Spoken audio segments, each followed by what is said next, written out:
দর্শক স্বাগত সবাইকে এনটিভির নিয়মিত আয়োজন আইএফআইসি ব্যাংক এই সময় অনুষ্ঠানে।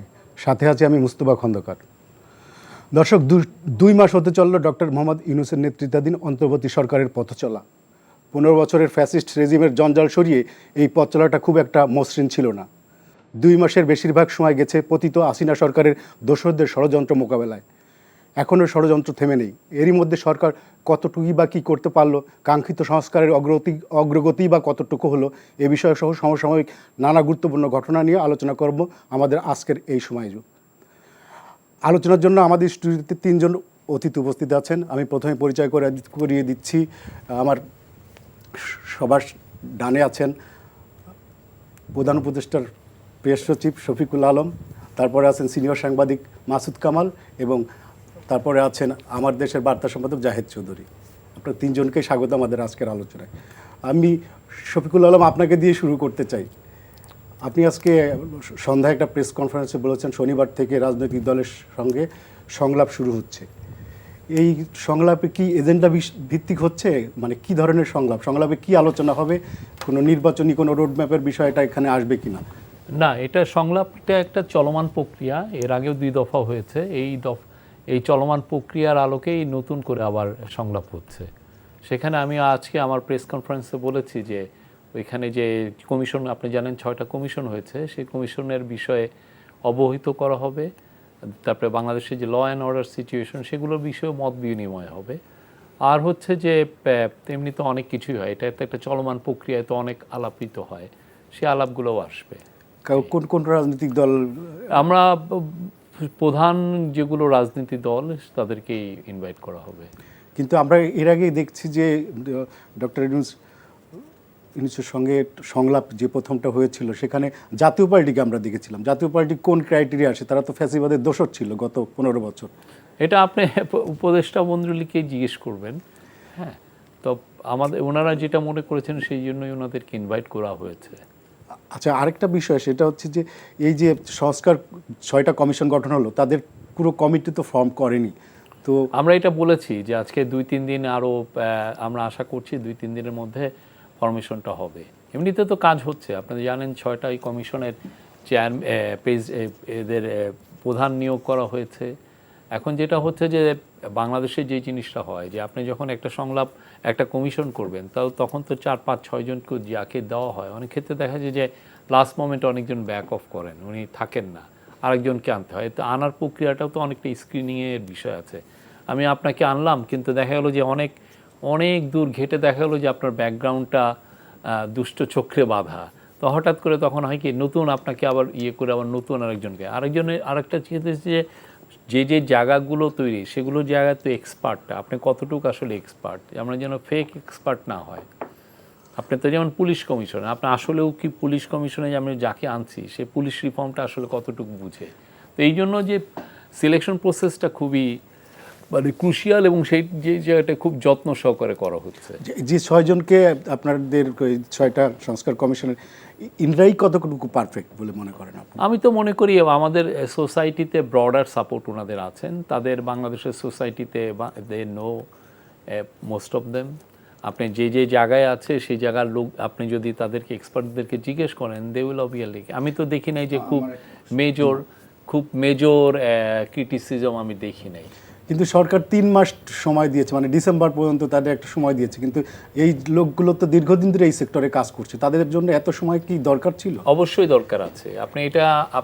আমরা যে সংস্কারের কথা হচ্ছে, এটা একটা দীর্ঘমেয়াদী, অনেক বছর লাগানো একটা দীর্ঘমেয়াদী সংস্কারের প্রশ্নটা আসছে।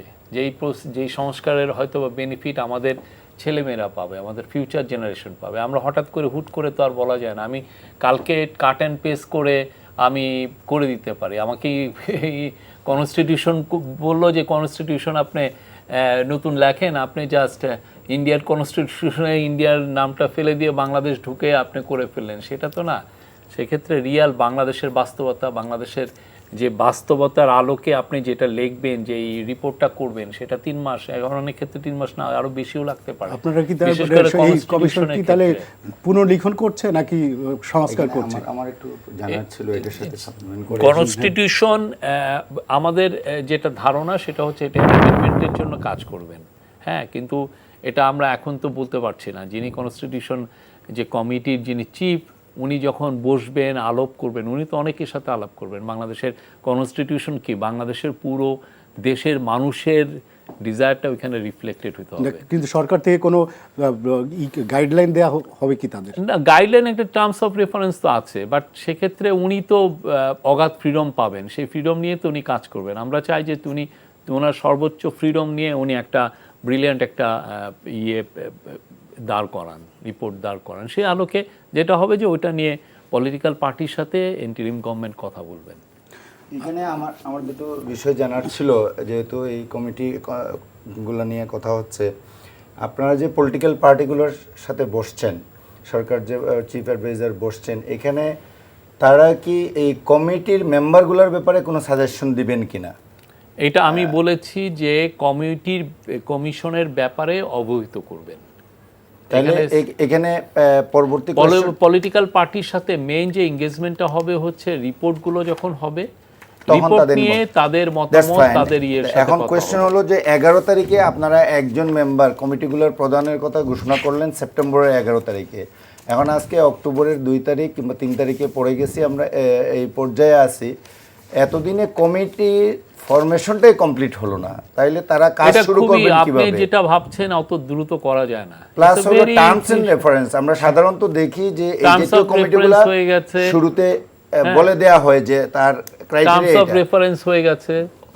মানে প্রত্যেকটা কমিটি, আমি শুধু সংবিধান সংস্কার কমিটি বলছি না, বাকি কমিটিগুলোর ক্ষেত্রেও একই কোয়েশ্চেন আসছে, তারা কি করবে এই গাইডলাইনটা। আমি মনে করি এটা সর্বোচ্চ গতিবেগে কাজ হচ্ছে। আমি আপনার সাথে আমি পুরোপুরি দ্বিমত।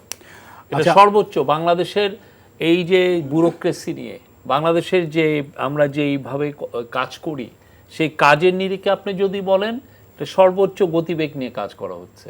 না, কমিটি ফরমেশনটাই তো কমপ্লিট হয় নাই। ওইটাই তো কমিটি আমরা বলছি তো 2-3 দিনের মধ্যে আশা করছি যে এটা পুরোটা কমপ্লিট হবে। আচ্ছা, দ্যাটস ফাইন। এবং পাশাপাশি যেটা হলো যে টার্মস এন্ড রেফারেন্সটা যদি হতো, যেমন সংবিধানের ক্ষেত্রে আপনি এটা বলছেন যে স্বাধীনতা ওনাদের দেওয়া হবে, যে কমিটির চিফ যিনি আছেন কিংবা কমিশনে যারা থাকবেন তারাই এটা করবেন। কিন্তু গাইডলাইনটা, কারণ এখানে সংবিধান নতুন করে লেখা হবে না এটা আপগ্রেডেশন হবে, কোন সাজেশনটা হবে এটা এখনো ক্লিয়ার না। কনসালটেশন করবেন, ঠিক আছে, উনি তো তার মতো করে কনসালটেশন করবেন। কনসালটেশনে করে, যেমন ধরেন আমি মাসুদ ভাইকে বললাম যে আপনি মিডিয়া কমিশনের চিফ, তো ওনার একটা ধারণা হচ্ছে যে আমাদের সিএসএ যে লটা এটা স্ক্র্যাপ করতে হবে, এটা খুবই এতই বাজে একটা ল, এটা স্ক্র্যাপ। কিন্তু উনি যখন কাজটা শুরু করলেন, কাজ শুরু করার পরে উনি স্টেক হোল্ডারের সাথে কথা বলে ওনার মনে হলো যে না, আসলে স্ক্র্যাপ না করে আমরা এটাকে অ্যামেন্ড করি। এটা হচ্ছে কি, আপনি 3 মাস কাজ করার পর উনি বুঝবেন, যিনি কনস্টিটিউশন কমিটির যিনি চিফ, উনি বুঝবেন যে এটাকে রিরাইট করতে হবে নাকি কি যেন অ্যামেন্ড করতে, বা রিরাইট করতে হলে সেই যেই ধরনের ম্যান্ডেট লাগে বা যেই ধরনের আপনার অ্যারেঞ্জমেন্ট লাগে, যেমন ধরেন অনেক ক্ষেত্রে কনস্টিটিউয়েন্ট অ্যাসেম্বলি করতে হয়, হ্যাঁ, বা অনেক ক্ষেত্রে অনেক দেশে যেটা করে গণভোট করে, তো সেই সময়টা আছে কিনা, সব কিছু মিলে তো ইট হ্যাজ টু বি, মানে লেট হিম ডু ইট।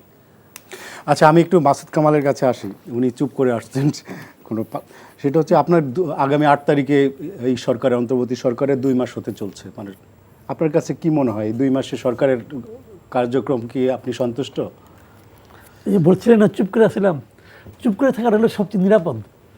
আপনার কোনো পক্ষ নাই, বিপক্ষ নেই, চুপ করে আছেন, বোবার কোনো শত্রু নাই, মুখ খুললেই সমস্যা। আমি বলি আমার যেটা অবজারভেশন আর কি, এই দেশের মানুষ মানে ভীষণভাবে এই সরকারের সাফল্য কামনা করে, ভীষণভাবে। কেন করে?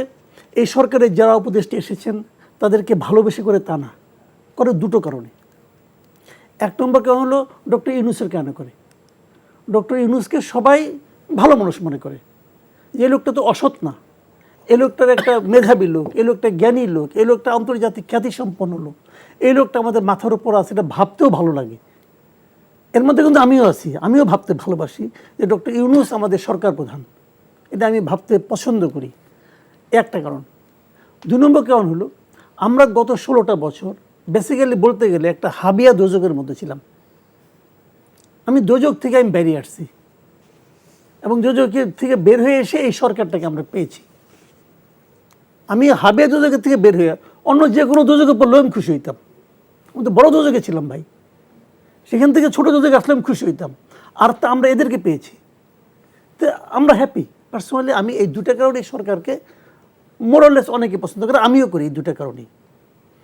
তারপর হয় কি, যখন দিন যায় তখন মানুষের অনেকগুলো সমস্যা কিন্তু ধীরে ধীরে আসে। কারণ আমার তো প্রতিদিন সকালে উঠে বাজারে যেতে হয়, আমার তো প্রতিদিনই খেতে হয়, ভালোবাসতে গেলেও কিন্তু খেতে হবে। আমি আপনাকে ভালোবাসতে চাই, আপনার সঙ্গে মিষ্টি মিষ্টি কথা বলতে চাই, আমি যদি পেটে যদি ক্ষুধা থাকে পারবো না কিন্তু। কাজে আমাকে খেয়ে এসে আপনার সঙ্গে ভালোবাসার আলাপগুলি করতে হবে। কাজে সেক্ষেত্রে যে যখন ওইখানে যাই তখন আমরা কিছু কিছু ক্ষেত্রে হতাশ হই। হতাশটা কোথায় আমি বলি আপনাকে, মূল সমস্যাটা কি, আমাদের এভরিডে প্রবলেমগুলি কি, প্রতিদিন সকালে আমি কোন সমস্যায় পড়ি, এটা হলো খাদ্যপণ্য। আমার শার্ট কিন্তু দাম বাড়ছে, এটা আমার খুব একটা আমাকে করে না, মানে পেইন দেয় না। কারণ শার্ট তো আমি বলবো ঠিক আছে এই শার্ট এই মাসে কিনবো না, আমি 2 মাস পরে শার্ট কিনবো, কোনো সমস্যা কিন্তু নাই। একটা স্যান্ডেল 3 মাস পরে কিনলেও চলে। কিন্তু ভাতটা কিন্তু আমার 3 মাস পরে খেলে হবে না, আমাকে এখনই ভাত খাইতে হবে, এখনই বাজার থেকে একটা ডিম কিনতে হবে, এখনই বাজার থেকে আমাকে গুঁড়া দুধ কিনতে হবে, এগুলো ডেলি কিনতে হবে। এই জায়গাটা নিয়ে আমরা খুব ফাঁপড়েছিলাম দীর্ঘদিন। এবং তখন একটা কথা বলা হতো যে বাজার নিয়ন্ত্রণ করতেছে 2টা কারণে, বাজার মানে মানে খাদ্যপণ্যের দাম কমছে না। সেটা হচ্ছে যে ডক্টর ইউনূস যখন জাতিসংঘে ছিলেন তখন রয়টার্সকে একটা ইন্টারভিউতে সেনাপ্রধান একটা টাইম ফ্রেম দিয়েছিলেন যে নির্বাচন 18 মাসের মধ্যে, এরকম একটা। এরপরে গতকাল দেখলাম যে ভুয়াকে দিয়ে এক সাক্ষাৎকারে ডক্টর ইউনূস বলেছেন যে উপদেষ্টা মণ্ডলীর কেউ যখন বলবে তখন থেকেই তারিখটা শুরু হবে। তাহলে কি সেনাবাহিনী এবং সরকারের মধ্যে কি কোঅর্ডিনেশনের কোনো সমস্যা অভাব আছে কি না? আমি এই প্রশ্নটা নেব, কামাল ভাইকে একটু শেষ করতে দিই। কামাল ভাই, আপনি দ্রব্যমূল্য নিয়ে কথা বলছিলেন। আপনি হ্যাঁ, না দ্রব্যমূল্য যেটা আমি বলছিলাম, আসলে দেখেন তখন আমরা কিন্তু বলতাম যে 2টো কারণে দ্রব্যমূল্যকে নিয়ন্ত্রণ করা যাচ্ছে না। একটা হলো চাঁদাবাজি, আরেকটা হলো সিন্ডিকেট। এবং সরকার পতনের পর আমি বিভিন্ন পত্রপত্রিকায় নিউজ দেখলাম যে এই কারওয়ান বাজার থেকে নাকি তৎকালীন স্বরাষ্ট্রমন্ত্রী দৈনিক 1 কোটি টাকা চাঁদা নিতেন। তো দৈনিক 1 কোটি টাকা যদি স্বরাষ্ট্রমন্ত্রী নিতেন তাহলে চাঁদাটা উঠতো কত, মিনিমাম 2 কোটি টাকা। কারণ যারা তুলতেন, যারা এখানে নিয়ে যেতেন, ভাগ বটরা করতেন, তারাও তো নিতেন কিছু। তো এই টাকাটা কোথায় যেত? ওই দ্রব্যমূল্য ক্রেতার কাছে আসতো, ক্রেতা এটাকে পে করতো আলটিমেটলি, আর সিন্ডিকেটের কারণে হতো। এখন এই সরকার আসছে, এই সরকার আসার পর আমাদের কি প্রত্যাশা থাকতে পারে না যে তারা সিন্ডিকেট ভাঙবে? আমাদের কি প্রত্যাশা থাকতে পারে না তারা চাঁদাবাজ থামাবে? থাকতে তো পারে, চেষ্টা করছে, থামিয়েছে কি থামায় নাই, সিন্ডিকেট ভাঙছে কি ভাঙে নাই, ভাঙার কোনো শব্দ পাইনি আমরা। আর কি একটা কিছু ভাঙলে একটা শব্দ হবো না, কোনো শব্দ টব্দ পাইনি। কিন্তু আমরা যেটা বুঝতে পারছি যে দ্রব্যমূল্য কিন্তু কমে নাই। গতকালকেও আমি এই কারওয়ান বাজার থেকে ডিম কিনেছি 170 টাকা ডজন। হাসিনার আমলে 170 টাকা ডজন কখনো হয় নাই ভাই। আমি বাজারে যাই, আমি জানি এগুলো মুখস্থ লাভ করতেছি না। হাসিনার আমলে সর্বোচ্চ ছিল 160 টাকা, তাহলে 170 টাকা ডজনের ডিমের দাম উঠছে। মানুষ খেপে না কেন? মানুষ চিৎকার করে না কেন? একটা কারণে করে না, যে তারা ইউনূস সরকারকে ভালোবাসে, তারা ডক্টর ইউনূসকে ভালোবাসে। কিন্তু ভালোবাসারও কিন্তু একটা টাইম লিমিট আছে। ওনারা কিন্তু টাইম লিমিট দিতে পারে না কতদিন থাকবে না থাকবে, কিন্তু মানুষ কিন্তু টাইম লিমিট খুব শীঘ্রই দিয়ে দিবে যে আমি আপনার এই অযোগ্যতাকে কতদিন পর্যন্ত সহ্য করব। ওনারা পারেন নাই, কেন পারেন নাই বল, হয় ওনারা সিন্ডিকেট যে কীভাবে ভাঙতে হয় জানেন না, অথবা দ্রব্যমূল্য বাড়লে কি করতে হবে ওনারা এটাই জানেন না। আমি মনে করি ডক্টর ইউনূস সাহেব বেছে বেছে খুব অযোগ্য টাইপের লোকগুলিকে কীভাবে খুঁজে বের করছেন আমি জানি না। কিছু অযোগ্য লোকের উপদেষ্টা বানাইছে এবং তারা জানে না কি করতে হবে।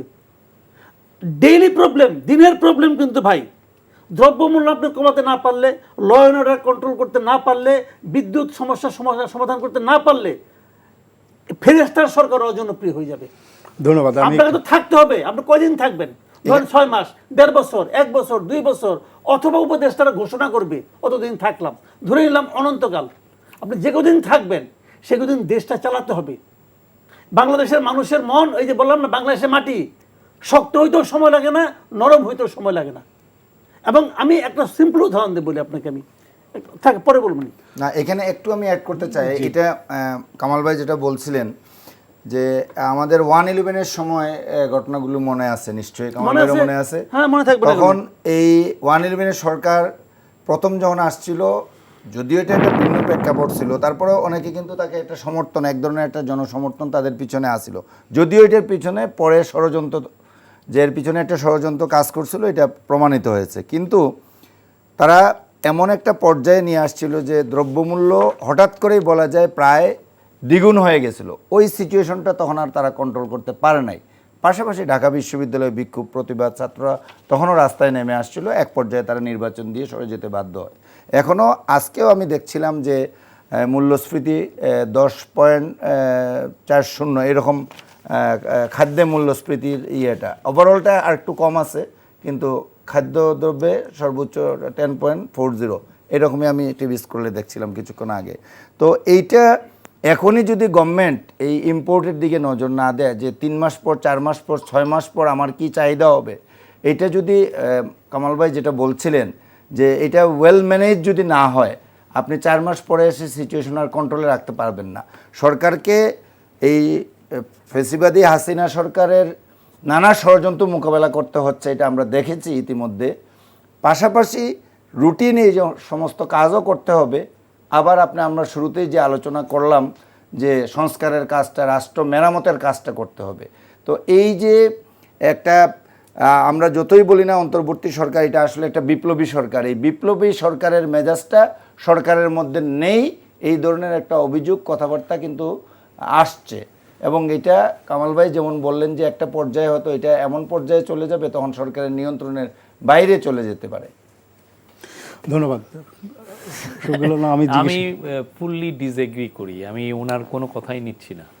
প্রথম কথা হচ্ছে যে আমি মনে করি যে এটা খুবই কম্পিটেন্ট একটা কাউন্সিল অফ অ্যাডভাইজার, প্রত্যেকটা লোক এখানে কম্পিটেন্ট, এবং ওনারা যেই কাজটা করছেন আমি মনে করি খুবই প্রেজওর্দি কাজ করছেন। প্রথম কথা হচ্ছে যে আপনার একটা বিপ্লবের পরে কি হয়, খুবই ক্যাওটিক একটা সিচুয়েশন হয়। সেই ক্যাওটিক সিচুয়েশন আপনি দেখবেন যে খুবই পিসফুল একটা ট্রানজিশন হচ্ছে। আপনি বলতে পারেন যে ল অ্যান্ড অর্ডার তো সেইভাবে হয় নাই, আমরা ওইটা মানি, সেইভাবেই হয় নাই। কিন্তু আপনি দেখেন যেই ধরনের সিনারিও আগে মানুষ পেইন্ট করছিল, আপনি যদি দেখেন পতিত স্বৈরাচারের লোকজন যে এত এত লোক মারা যাবে, আমরা তো খুবই একটা সেই অনুযায়ী খুবই একটা পিসফুল একটা ট্রানজিশন হয়েছে। আর একটা হচ্ছে যে আপনি যেই সমস্ত ইনস্টিটিউশন আপনি ধ্বংস করে রেখেছেন, আপনার ইকোনমি ফোকলা হয়ে আছে, তো সেই জায়গায় আপনি এই গত 2 মাসে আপনি দেখেন ইনফ্লেশন কমেছে। ওভারঅল ইয়ার টু ইয়ার ইনফ্লেশন গত মাসে কমেছে, এই মাসেও কমে, তার আগের মাসেও কমেছে, যেটা একদম 12-তে, আপনি যেটা বলছেন 10.0, এটা 12-র উপরে চলে গেছিলো, সেইখান থেকে নেমে আসছে। কারণ আপনি যদি একক একটা শুধু মুরগির ডিম দিয়ে দাম দিয়ে যে সব কিছু করেন, সেটা তো আর হয় না। আর একটা হচ্ছে যে, আর যেটা হচ্ছে যে আমি বলতে পারি যে এই যে দামের বিষয়টা আপনি দেখেন না, আপনি গত 2 বছরে তারা 85 টাকা থেকে ভ্যালু 125 টাকায় নিয়ে আসছে। আমরা একটা ভঙ্গুর ইকোনমিতে আপনি দেখেন না ডলারের দাম কয় টাকা বেড়েছে। আপনি ডলারের টাকা, আপনি যদি এই গভর্নমেন্ট ওই গভর্নমেন্ট যদি থাকতো, এতদিনে বাংলাদেশের টাকার ভ্যালু হতো 250 টাকা $1 এগেনস্টে। সেই জায়গায় এটা হল করা হয়েছে, এবং এটার হল করার মানে হচ্ছে আপনার ইনফ্লেশনটাকে হল করা। এই গভর্নমেন্ট ছাড়া আমি দেখি না, মানে এর চেয়ে কম্পিটেন্ট ইকোনমিক টিম আমি বাংলাদেশে আমি দেখি নাই। The way they are managing things আমি তো নিজের থেকে দেখেছি। তো আমার যেটা মনে হয় যে এই জায়গাটায় হচ্ছে কি, আপনি এক ধরনের পারসেপশনটা সেল করছেন যে এটা হচ্ছে না, এটা হচ্ছে না। তা আমি যেটা দেখতেছি টুকু উল্টাটা, আমি বলতেছি যে the way they are working unbelievable. হ্যাঁ, এখন আপনি বলতেছেন আপনি তো এই গভর্নমেন্টের একজন স্পোকসম্যান, সেই অনুযায়ী স্পিন করছেন, বাট আমি নিজে দেখে এটা বলছি। হ্যাঁ, আর আপনার এই আলোকে, ইকোনমিকে ঠিক করার আলোকে কিন্তু এই যে দেখেন 4টা দিনে উনি জন্য ইউএসএ গেলেন, 4 দিনে 50টার মতো মিটিং হয়েছে। মেজর বাংলাদেশের যারা প্রাইভেট ডোনার, যারা প্রাইভেট কী করবে, যারা বায়োলেটারাল ডোনার্স, মাল্টিলেটারাল ডোনার, সবার সাথে কথা হয়েছে। সবাই বলেছে তাদের সাপোর্টটা বাংলাদেশের সাথে আছে এবং খুব ওভারওয়েলমিং সাপোর্ট। তো এইটা যদি আপনার যদি না হতো, অন্য কেউ যদি আসতো, তারা কেন এসছে?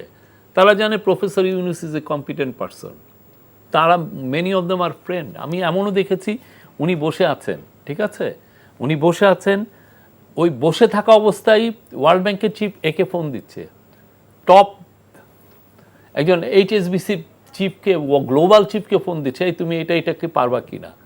উনি স্ট্যান্ডার্ড চার্টার্ডের চিফকে ফোন দিচ্ছে, আমি বসে আছি মিটিংয়ে, আমি প্রফেসর ইউনুস সেখানে বসে আছেন, ওয়ার্ল্ড ব্যাংকের চিফ। বিকজ আমরা যেই ধরনের ক্রাইসিস, যেই ধরনের ইকোনমিকে আমরা ইনহেরিট করেছি, আপনার চিন্তা করা যায় না, সেই জায়গার থেকে ক্রাইসিসটাকে আপনি নিচ্ছেন। আমরা তো দেখছি উনি ফোন দিচ্ছেন স্ট্যান্ডার্ড চার্টার্ডের চিফকে, স্ট্যান্ডার্ড চার্টার চিফ উঠে গেছেন, প্লেনে উঠে গেছেন, নিউ ইয়র্ক থেকে উনি চলে যাচ্ছেন।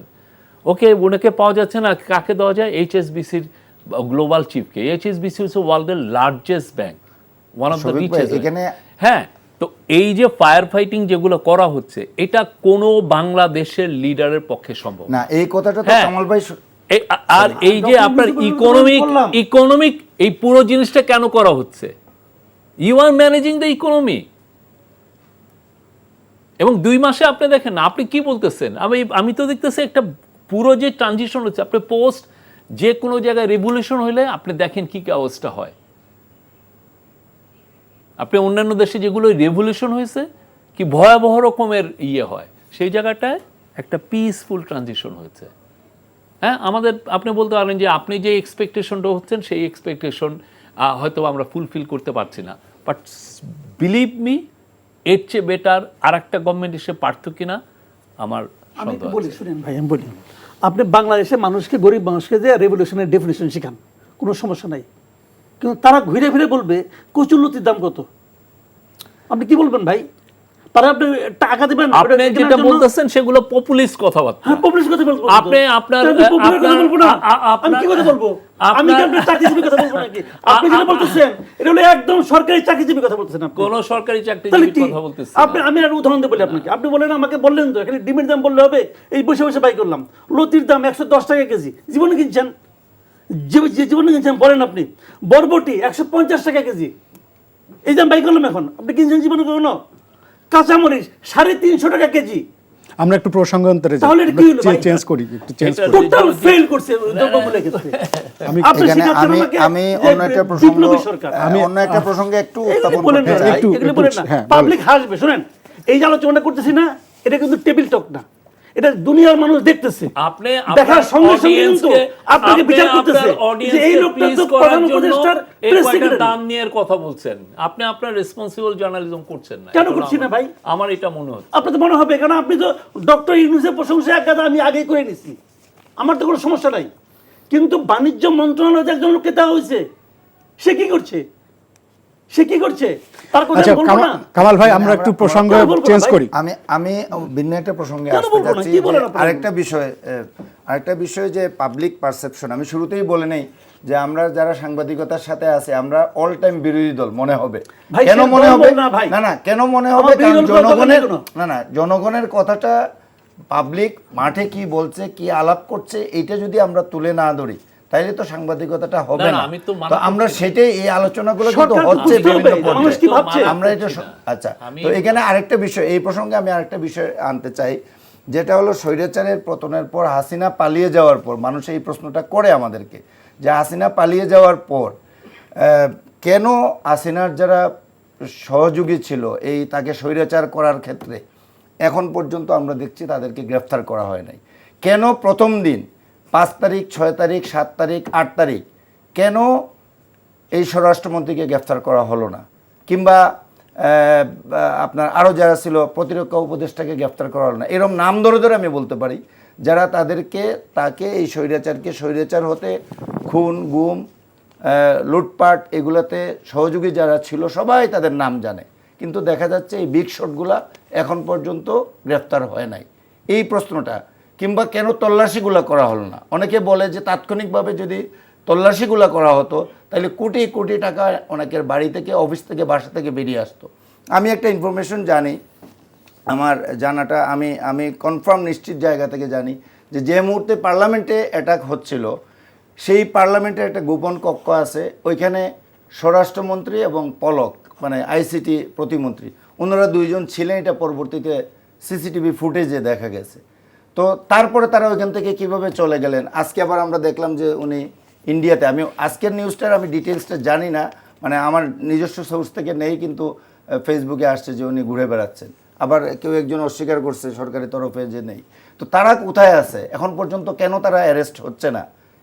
এটাও কি এক ধরনের ব্যর্থতা কিনা? না, আমি এটার ব্যর্থতা দেখছি না। এই জন্য আপনার মনে রাখতে হবে যে আমরা যে পুলিশ ফোর্সকে ইনহেরিট করেছি, টোটালি ডিপ্লিটেড একটা পুলিশ ফোর্স। তার যে টপ যে লিডারশিপ ছিল, এটাকে নতুন করে রিকনস্ট্রাক্ট করা হচ্ছে। আমি যেই পুলিশকে দিয়ে অ্যারেস্ট করাবো, সে তো ওদেরই দোষর। আপনার হাতে লোকটা কই যে অ্যারেস্টটা করবে? আপনার অ্যারেস্টটা করে কে? আপনি যখন একটা পুরো পুলিশ ফোর্সে আপনি যদি পুরো আপনার হাতের মধ্যে দিয়ে আপনি যদি পুলিশ ফোর্সকে পেতেন, যেটা মোরাল ইজ স্ট্রং, তখন আপনি একে তা আপনার ইন্টেলিজেন্সগুলো কাজ করে, আপনি করতে পারেন। আপনি যেটা বলতেছেন 5 তারিখ থেকে 8 তারিখ কোনো গভর্নমেন্টই ছিল না। এখানে আমি বলতে চাই না, তারপর বলি যে একটা পর্যায়ে বলা হলো যে আপনাদের কাছে 650 লোক ছিল, এবং যাদের কথা আপনারা বলছেন যে পুলিশের যারা ক্রিমিনাল, আমি জানি না এটা আমাদের তারা আবার কিভাবে চলে গেল আপনাদের হাত থেকে, থেকে এটা বলেছে কিনা আমি জানি না। এটা সেনাপ্রধান একটা ব্রিফিং এ আমি জানি না আমাদের গভর্নমেন্ট থেকে এটা বলেছে কিনা আমি জানি না। বাট আমি বললাম যে আপনার পুরো পুলিশ ফোর্সকে রিকনস্টিটিউট করা হচ্ছে। ঠিক আছে, সেটা ঠিক আছে। আপনি আমাকে বলছেন, এই শফিক আমার জীবন চলে যাচ্ছে, আপনি বাঁচাও, পুলিশ পাঠাও, ধরেন 5 থেকে 8-এ। আমি পুলিশটা পাঠাবো কই? পুলিশই তো নাই না। 5 তারিখ থেকে 8 তারিখ দেশে তো কোনো কিছুই ছিল না। তাহলে এই ঠিক সিমিলারলি এরপরেও যদি আপনি দেখেন, হ্যাঁ, পুলিশকে তো আস্তে আস্তে আমরা, এবং এই যে পুলিশ পারছে না বলেই কিন্তু মিলিটারি দেখেন এরা 2টা মাস ধরে মাঠে আছে, তাদেরকে ম্যাজিস্ট্রেসি পাওয়ার দেওয়া হচ্ছে। কেন? কারণ আমরা ল এন্ড অর্ডারটাকে আরো সিরিয়াসলি নিচ্ছি। একই কথা প্রশাসনের ক্ষেত্রে বারবার আলোচিত হচ্ছে যে প্রশাসন, আমার মনে হয় যে আন্ডারস্ট্যান্ডিংটা আপনারা যদি দেখেন, এরা যেটা করেছে লেয়ার আফটার লেয়ার, পুলিশ ফোর্সের লেয়ার আফটার লেয়ার তাদের দোষও রেখেছে। আপনি একে ধরবেন, এটা প্রাসঙ্গিক হবে কিনা জানি না, তারপর আমি একটু বলছি যে আমার দেশ পত্রিকার একটা ক্লিয়ারেন্সের জন্য 1 মাসের বেশি সময় হয়ে গেছে, কিন্তু এটার ক্লিয়ারেন্স পাওয়া যাচ্ছে না। এখন আমরা খোঁজখবর নিলাম, খোঁজখবর নিয়ে এমন একটি কথা শুনলাম যে তারা একটা দ্বিধাদ্বন্দ্বের মধ্যে আছে যে মাহমুদুর রহমান সাহেব রাষ্ট্রদ্রোহী কিনা। মানে পুলিশ এখন চিন্তা করছে যে মাহমুদুর রহমান সাহেব রাষ্ট্রদ্রোহী কিনা। এখন রাষ্ট্রদ্রোহী হলে তাকে পারমিশন দেওয়া যাবে না পত্রিকার সম্পাদক হিসেবে। This is the situation. না, 1 মাস ধরে আসছে না, এটা সবাই জানে, আমরা সব জায়গায় চিঠি দিয়ে বলছি। ডিসি অফিস থেকে 1 মাসেরও বেশি আগে এটার একটা ক্লিয়ারেন্সের জন্য স্পেশাল ব্রাঞ্চে পাঠিয়েছে, কিন্তু স্পেশাল ব্রাঞ্চ এটা হা না কিছুই বলছে না। 1 মাস ধরে এটা তাদের কাছে ফেলে রেখে দিছে। কারণ সাম্প্রতিক সময়, অতি সম্প্রতি আমরা খোঁজ নিয়ে জানলাম যে তাদের মধ্যে এরকম তারা খোঁজ নিচ্ছে যে মামলার মধ্যে ওনাদের বিরুদ্ধে তো রাষ্ট্রদ্রোহ মামলা ছিল। মামলার তো রায় হয়ে নাই, তো আপনি কেন অ্যাপিলেট ডিভিশনের জাজমেন্টে এখানে বসে গেছেন? এটা তো হাইকোর্ট আছে, কোর্ট আছে, কাছারি আছে, তারা দেখবে। আমার এই যে একটা না, আমি এই কথাটা কেন উচ্চারণ করলাম, আমি সুনির্দিষ্ট কারো কথা বলছি না। প্রশাসনে, পুলিশ প্রশাসনে, সিভিল প্রশাসনে এখনও এই মানসিকতার লোকজন রয়ে গেছে। এবং তাদেরকে দিয়ে আপনারা কিভাবে এই সংস্কার বলেন আর দেশকে এগিয়ে নিয়ে যাওয়া বলেন, এইগুলা তাদেরকে রেখে শপথে কিভাবে এটা করবেন? আপনার এখন তো আপনি সরকারি যে চাকরির বিধিমালা, আপনি তো তাদেরকে ফেলেও দিতে পারছেন না যতক্ষণ না সে প্রসিকিউটেড হচ্ছে বা কনভিক্টেড হচ্ছে। আপনাকে তো এইটাকে নিয়েই আপনি হঠাৎ করে কালকে সমস্ত কিছু আপনি বাদ দিয়ে তো নতুন স্টার্টও করতে পারছেন না, সেটা আরও কমপ্লিকেট করবে জিনিসটাকে। এখন এর মধ্যে থেকে আপনার বাঁচতে হচ্ছে যে কারা কারা ভালো, মানে বাঁচার প্রসেসটা অনেক অনেক কঠিন একটা প্রসেস।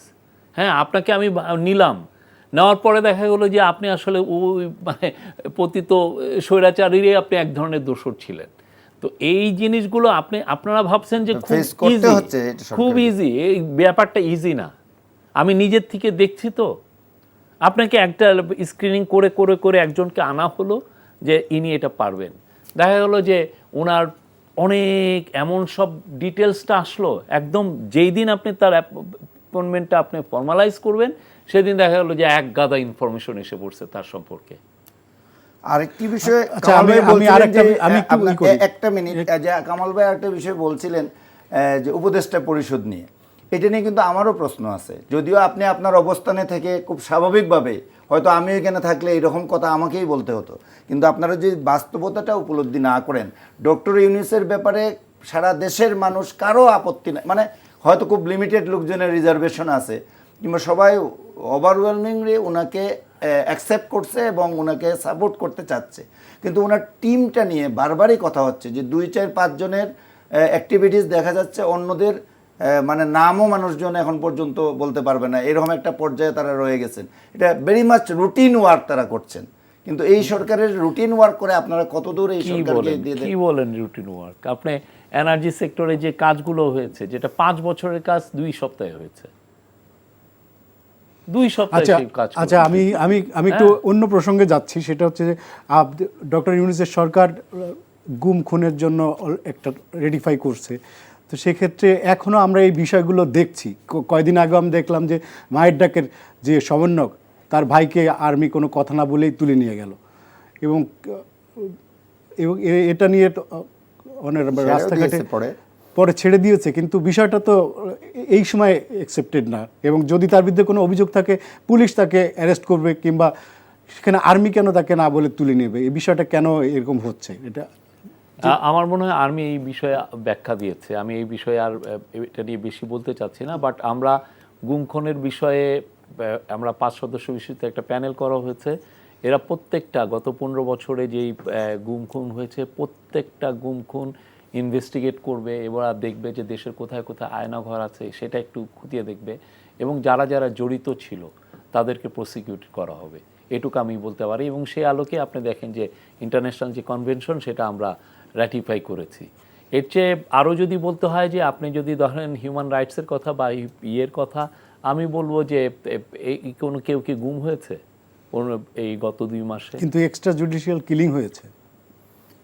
আমার যেটা ওইটা নিয়ে আমি ডাউটে আছি যে আপনি এক্সট্রা জুডিশিয়াল কুলিং এটা বলবেন কি না। আচ্ছা, কিন্তু প্রশ্নটা আসছে যে অতীতে যারা এগুলোর সাথে জড়িত ছিল, আপনি হয়তো বলছেন যে 5, 6, 7 তারিখে এই ধরনের সিচুয়েশন ছিল না, কিন্তু এখন 2 মাস পর এসে আমি জানতে চাই যে সরকারের কি এখন এই ক্যাপাসিটিটা গ্রো করছে, কিংবা এই ক্যাপাসিটিতে আপনারা আছেন কিনা যে ওই সমস্ত ঘটনার সাথে যারা ইনভলভ ছিল, আজকেও আমরা দেখেছি যে পালিয়ে গেছে এয়ারপোর্ট দিয়ে, কে টুরিস্ট পুলিশের অমুক পালিয়ে গেছে, সে বিভিন্ন অপরাধের সাথে জড়িত ছিল। প্রতিদিনই এরকম নিউজ আসছে যে এখনও তারা এয়ারপোর্ট দিয়ে হোক, বর্ডার দিয়ে হোক, বিভিন্ন জায়গা থেকে চলে যাচ্ছে, কিন্তু তাদেরকে আটকানো যাচ্ছে না। আমরা তো চেষ্টা করছি, আপনার তো দেখতেছেন একটা এই পুলিশের পুরো ডিমোরালাইজ একটা পুলিশ ফোর্সকে নিয়েই আমরা যথেষ্ট চেষ্টা করছি, অনেককেই অ্যারেস্ট করা হচ্ছে না। আপনি যদি মানে যেই ধরনের এক্সপেকটেশন আপনি, হ্যাঁ এটা সবারই এক্সপেকটেশন যে যারা গুম খুন মার্ডারের সাথে জড়িত ছিল তাদের সবাই যারা করাপশনের ইয়ে, কিন্তু কথা হচ্ছে যে পুরো জিনিসটা আপনি যদি দেখেন, আপনার যদি আমাদের একটা স্ট্রং পুলিশ ফোর্স থাকতো, আমি বলতে পারতাম যে একজনে পালাতে পারতো না। তা আপনি 15 বছরে আপনি দেখেন এই যে একটা নিউজ এসছে না যে 1,20,000 পুলিশ ফোর্স ওই সময় গিয়েছে। আর ওরা আপনি তো জানেন যে আমরা দেখেছি যে ঢাকা পুলিশের সিনিয়র লেভেলে অনেকেই তো ছাত্রলীগের লিডার ছিলেন, ঠিক না? তো এখন আমার তো স্ক্রিনিং করে নিতে হচ্ছে যে কারা সত্যিকার অর্থে ভেরি কম্পিটেন্ট পুলিশ অফিসার, তাদেরকে দিয়ে তো কাজটা করা হচ্ছে। মাসুদ কামাল, আমি আপনার কাছে একটু আসি। সেটা হচ্ছে যে আমরা দেখলাম যে বৈষম্য বিরোধী ছাত্র যে আন্দোলন, যে মুভমেন্টটা, বিপ্লবের সাথে যারা সরাসরি জড়িত ছিল, তারা নাকি রাজনৈতিক দল হিসেবে আত্মপ্রকাশ করতে যাচ্ছে, একটা পত্রিকায় খবর বেরিয়েছে। তো সরকারের আস্থাভাজন, সরকারের মানে ভেতরে থেকে এ ধরনের দল গঠনটা কিভাবে দেখছেন আপনি? হতেই পারে, এটাকে আমি খারাপভাবে দেখছি না। যে কেউ রাজনৈতিক দল করতে পারে, তারাও করতে পারে, এবং এটা করলে আমি খুশি হব। আমি খুশি হব এই কারণে দেখেন, এখন কিন্তু এই বৈষম্য বিরোধী ছাত্র আন্দোলনের সদস্য এই নামে সারা দেশে কিন্তু অনেক জায়গায় তারা কিন্তু প্রভাব বিস্তার করছে। কেউ কেউ এখন এরা হয়তো এদের সঙ্গে জড়িত, ওইটা বাট নাম বলছে। আমি দেখলাম মাঝখানে একবার কোথায় আপনার ঝালকাঠির করে দেখলাম, সে বৈষম্য বিরোধী ছাত্র আন্দোলনের সঙ্গে সে সহযোগী ছিল, বিরাট এক সাইনবোর্ড লাগাইছে তার মানে ঘরের উপর লাগাইছে। তো এগুলি তো হচ্ছে, তো এগুলি হতে যদি তারা একটা পলিটিক্যাল পার্টি করে তাহলে এগুলো আর হবে না। কিন্তু আমরা তো দেখি যে সরকারের থেকে ক্ষমতা নিয়ে প্রভাব নিয়ে যারা দল করে তাদেরকে আমরা কিংস পার্টি হিসেবে দেখি। বলবেন আপনি, আপনার ইচ্ছা এটা, কিন্তু আপনাকে বলতে না করছে কি? না, আমাকে বলতে কেউ না করেনি, কিন্তু কিন্তু ওরা করতে পারে, ওরা কয়টা আমি অন্যায় দেখি না, বরঞ্চ আমি ভালো দেখি কেউ না। আমি বলি আপনি শুনেন, বাংলাদেশের মানুষ ট্র্যাডিশনাল রাজনৈতিক দলের প্রতি এক ধরনের অনাস্থা পোষণ করে। কারণ এটা আপনি নিশ্চয়ই দেখেছেন, তখন যখন নাকি হাসিনার পতন হওয়ার পর আমি অনেক ফেসবুকে অনেক দেখেছি, মিম টিম দেখেছি যে আমরা এক স্বৈরাচারকে ফেলে দিয়ে আরেকজন চাই না, একজন চলে যাচ্ছে আবার আরেকজন উকি দিচ্ছে, সে আসছে। এগুলো কিন্তু মানুষ করেছে। কেন করেছে? কারণ টাকা ব্যয় করছে? করে নাই। কিন্তু এটা মানুষের অন্তর্গত একটা ফিলিংস, তারা মনে করেছে এরকম হতে পারে। ওই যে তার বিপরীতে ইয়াং জেনারেশন একটা পলিটিক্যাল পার্টি করে, আমি তো ওয়েলকাম করি, ভাই আপনি করেন। তারপরে ভোটের বাণিজ্যে, ভোটের পলিটিক্সে আপনি কয়টা ভোট পাবেন কি পাবেন না সেটা অন্য হিসাব, ওইটা অন্য হিসাব। বাংলাদেশে ভোটের যে প্যাটার্ন সেটা কি, ওরা কি মার্কা দেখে ভোট দেয় নাকি ইয়াং দেখে ভোট দেয় না বয়স দেখে ভোট দেয়? যখন ভোট হবে তখন দেখব, ওটা নিয়ে আমার কোনো আপত্তি নাই। কিন্তু আমি মনে করি যে একটা পলিটিক্যাল পার্টি, বিকল্প একটা পলিটিক্যাল পার্টি, এই দুই পার্টির বাইরে হওয়া খুবই প্রয়োজন। মানুষের একটা অপশন থাকা প্রয়োজন আমি মনে করি। কেন থাকবে না? তারা আসুক, তারা তো একটা বিপ্লব করছে রে ভাই, তারা তো বিপ্লবের সামনে ছিল। যদি আমিও মনে করি এই বিপ্লব কিন্তু 36 দিনের বিপ্লব না, এই বিপ্লব অনেক দিনের বিপ্লব, বাট তারা তো সামনে ছিল। এই সামনে থাকাটা কি গুরুত্বপূর্ণ না? খুবই গুরুত্বপূর্ণ। তারা খুবই গুরুত্বপূর্ণ কাজটাই করেছে। এবং এই গুরুত্বপূর্ণ লোকগুলি তারা যদি একটা নতুন পলিটিক্যাল পার্টি করে, আমি তো হ্যাপি। এবং এমনও তো হতে পারে, আপনি যে বলছেন সরকারের সঙ্গে তো তাদের সবাই নেই, অত 3 জন আছে, ওই 3 জন তখন চলেও আসতে পারে। তারা হয়তো ভাবতে পারে আমরা পার্টির সঙ্গে যাই, অথবা তারা বলতে পারে আমি পার্টির সঙ্গে সম্পর্ক ছিন্ন করলাম, তাও হতে পারে, অনেক কিছু হতে পারে। কাজে এই পলিটিক্যাল পার্টি করার যে উদ্যোগটা আছে, এই উদ্যোগটাকে আমি মনে করি সবারই ওয়েলকাম করা উচিত। তবে সরকারের সঙ্গে 3 জন আছে এই কথাটার আমি একটু আপত্তি করি, কারণ তাদের সুপারিশেই কিন্তু এই সরকারটি হয়েছে। আপনি শুরুর দিকের ঘটনাগুলো যদি মনে করেন, ছাত্ররাই কিন্তু এটাকে এখানে ভূমিকা পালন করছে। শুরুর দিকে একরকম একটা কথা আসছিল, 2টা কথা আসছিল, সেনাবাহিনী থেকে একটা কথা বলা হয়েছিল, তারপরে পলিটিক্যাল পার্টিগুলো থেকে একটা কথা বলা হয়েছিল। তখন কিন্তু ছাত্ররা বলছেন না, আমরা এটা ডিসাইড করব যে কারা গভর্নমেন্টে যাবে। এরপরে দীর্ঘ মিটিং হয়েছে, সবাই মিলে 3টা স্টেক হোল্ডারকে মিলিয়েই মিটিং হয়েছে, লম্বা মিটিংয়ের পরেই কিন্তু এই সরকারটা আসছে। সুতরাং তাই এই সরকারে পুরা আন্দোলনের তাদের সমর্থন নিয়েই সরকারটা, তাদের হয়তো সরাসরি যারা অংশ নিয়েছিল চূড়ান্ত মুহূর্তের ইয়েতে, তাদের হয়তো 3 জন আছে সরকারে, কিন্তু তাদেরই সরকার, তাতে কিছু যায়। আমি বলি আপনাকে, এই সরকারের ওই 3 জন ছাড়া আর এখান থেকে আসিফ নজরুল ছাড়া এই সরকারের মধ্যে একজন উপদেষ্টা আন্দোলনের সঙ্গে ছিল না, একজনও ছিল না। তো কি হয়েছে? তাদের কিছু সমস্যা হয় না। কিন্তু আমি বলছি সবাইকে আন্দোলন মাঠের থেকে যে মিনিস্ট্রিতে বসতে হবে এটা মনে করি না, এটা হতেই পারে। কিন্তু তার মানে ওই লোকগুলিও আপনার মানে পলিটিক্যাল পার্টির সঙ্গে যুক্ত হয়ে যাবে অথবা হতে পারবে, এখানে কোনো মানে আরেকটা জিনিস যে হতেই পারে। আপনি একটা কথা বলছেন, শুরুতে আসছিল যে এক স্বৈরাচারের পরিবর্তে আমরা আরেক স্বৈরাচার চাই, এই ধরনের কথা উঠেছিল না। এটা হয়তো বলতে পারে যে কেউ তার মতো করে, কিন্তু এখানে আমার একটা অপিনিয়ন হলো যে সরকারে যারা আছেন তারা ওই লোকটা যে সন্ত্রাস চাঁদাবাজির সাথে জড়িত তাকে যদি ধরে নিয়ে আসে এবং তার পক্ষে যদি কোনো একটা পলিটিক্যাল পার্টি দাঁড়ায়, তখন আমরা ওই পলিটিক্যাল পার্টিটাকে ব্লেম করতে পারবো। কিন্তু ইন্ডিভিজুয়াল একটা পার্সন, বড় পলিটিক্যাল পার্টি যারা আছে তাকে সারা দেশের সবাইকে আপনি কন্ট্রোল করতে পারবেন না, কোথায় কে চাঁদাবাজি করছে না করছে। কিন্তু গভর্নমেন্ট যদি তাদের বিরুদ্ধে স্ট্যান্ড অ্যাকশন নেয়, এই ক্ষেত্রে যদি আমরা দেখি পার্টিগুলো তার পক্ষে একটা বিবৃতি দিচ্ছে, অন্তত পার্টির মহাসচিব, যুগ্ম মহাসচিব, তাইলে আমরা বলতে পারি যে ইয়েস এই পার্টিগুলো ইনভলভ আছে। কিন্তু সামগ্রিকভাবে 1-2 জনের অ্যাক্টিভিটিসের জন্য আপনি একটা পার্টিকে, আমি একটু শফিকুল আলমের কাছে যাইতে চাই। সেটা হচ্ছে যে আমরা একটু কূটনীতি নিয়ে আলোচনা করতে চাই। আমরা দেখছি যে ইন্ডিয়ার সাথে আমাদের এই সরকার শুরু হওয়ার পর থেকে, অন্তর্বর্তী সরকার ফর্ম করার পর থেকে সম্পর্কটা একটু টানাপোড়েন যাচ্ছে। এবং ওনার কি বলে, জাতিসংঘে ওনাদের ইউনুসের সঙ্গে, ডক্টর ইউনুসের সঙ্গে মোদির বৈঠকের কথা প্রথম দিকে আমরা শুনেছিলাম, পরে আর হয়নি। এরপরে আমরা দেখছি পক্ষান্তরে পাকিস্তানের সাথে আমাদের সম্পর্কটা বেশ ভালোই যাচ্ছে। তো ডক্টর ইউনুস তো মোটামুটি আমাদের সার্কের সব দেশেই এক ধরনের প্রভাব আছে, এক জনপ্রিয়তা আছে। উনি কি সার্কে কার্যকর করার কোনো ভূমিকা নেবে কিনা? না, উনি তো প্রথম থেকে এসেই ওনার যে পলিসি, ফরেন পলিসির ব্যাপারে বোল্ড কিছু কথা বলেছেন। যেমন ধরেন আপনি সার্কের রিভাইভের কথা বলেছেন, উনি আসিয়ানের মেম্বারশিপ, আমরা যাতে আসিয়ানের মেম্বারশিপ পাই সেই জন্য হয়েছে। উনি মালয়েশিয়ান অ্যাম্বাসাডারকে বলেছেন এবং সম্ভবত মালয়েশিয়ার যে প্রাইম মিনিস্টার আসছেন তাকেও এই কথাটা বলা হবে। আমরা চাই যে আসিয়ান, আপনি জানেন যে অনেক অনেক বেটার একটা অর্গানাইজ একটা রিজিওনাল ফোরাম, সেখানে ইকোনমিক বেনিফিটটা অনেক বেশি সেখানে যাওয়া।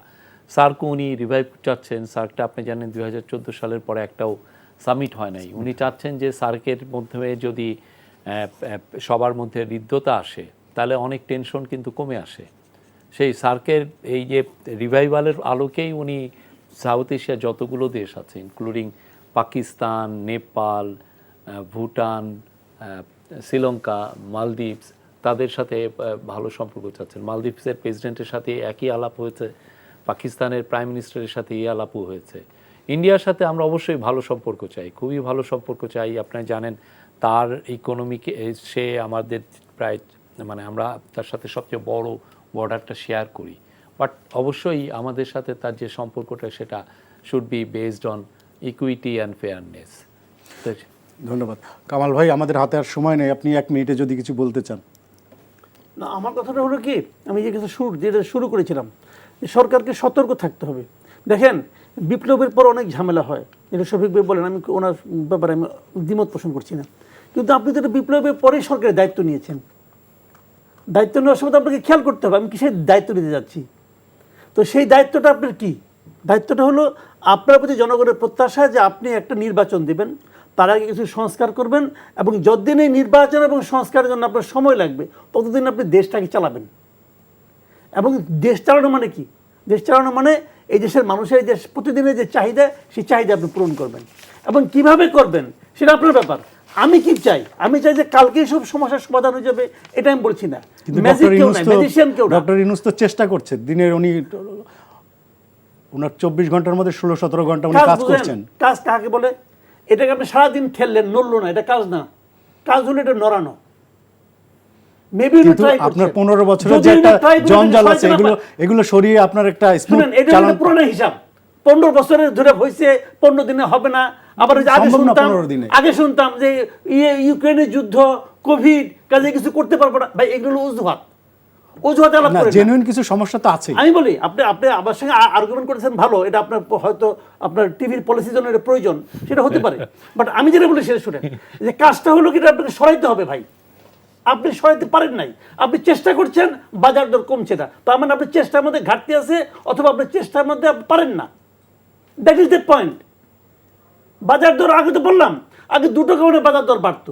চাঁদাবাজি, সিন্ডিকেট, আপনি এই দুটো কমান না কেন? চাঁদাবাজি কমছে, চাঁদাবাজি কমছে, উনি চাঁদাবাজি কমাইতে পারছেন না। তো বললেই যে বলেন যে 15 বছর সহ্য করছেন, আর 15 মাস সহ্য করতে পারেন না, এই কথা বলতে আমি শুনবো না। আমি তো 2 মাস সব করছি সহ্য, আর করবো কেন? আর করবো না। তো এগুলি বলে লাভ নেই ভাই।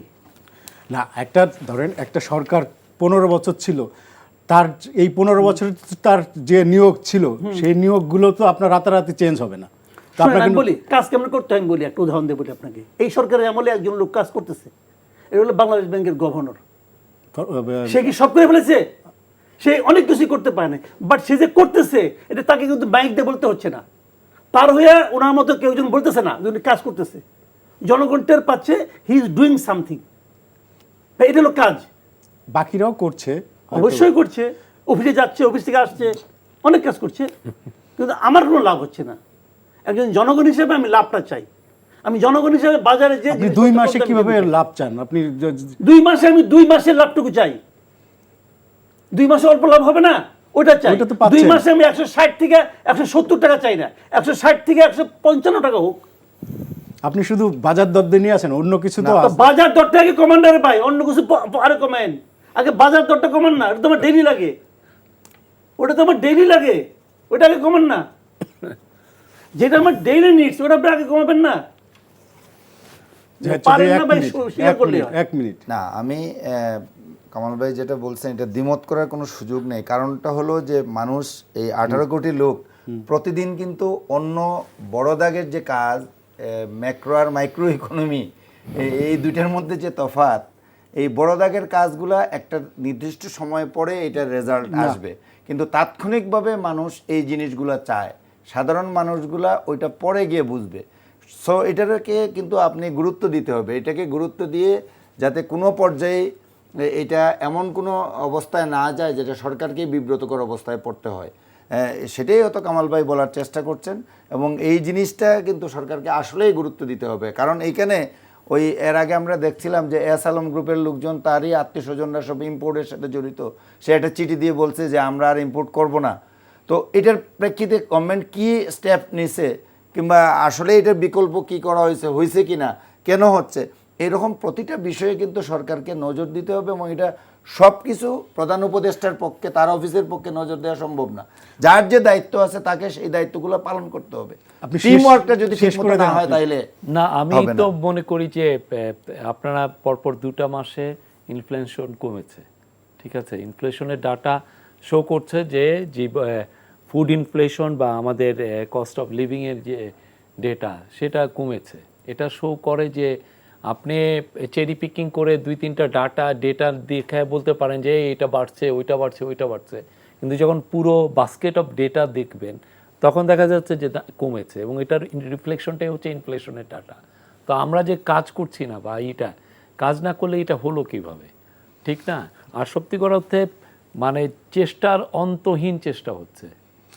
আপনার জাতিসংঘের ওইখানে যে আমি জানি গত থার্সডেতে উনি একদিনে 17টা মিটিং করেছেন। আমাদের হাতে আর সময় নেই, আমরা ইউনূস সরকারের সাফল্য চাই এবং সরকার ভালো চলুক, সেটাই আমাদের প্রত্যাশা। শফিকুল আলম, মাসুদ কামাল এবং জাহেদ চৌধুরী, তিনজনকে ধন্যবাদ আমাদেরকে সময় দেওয়ার জন্য। দর্শক, আজ এখানে শেষ করছি। আমাদের এই অনুষ্ঠানটি পুনরায় দেখতে ভিজিট করুন এনটিভির অনলাইন www.ntvbd.com। সবাই ভালো থাকবেন, ধন্যবাদ সবাইকে, শুভরাত্রি।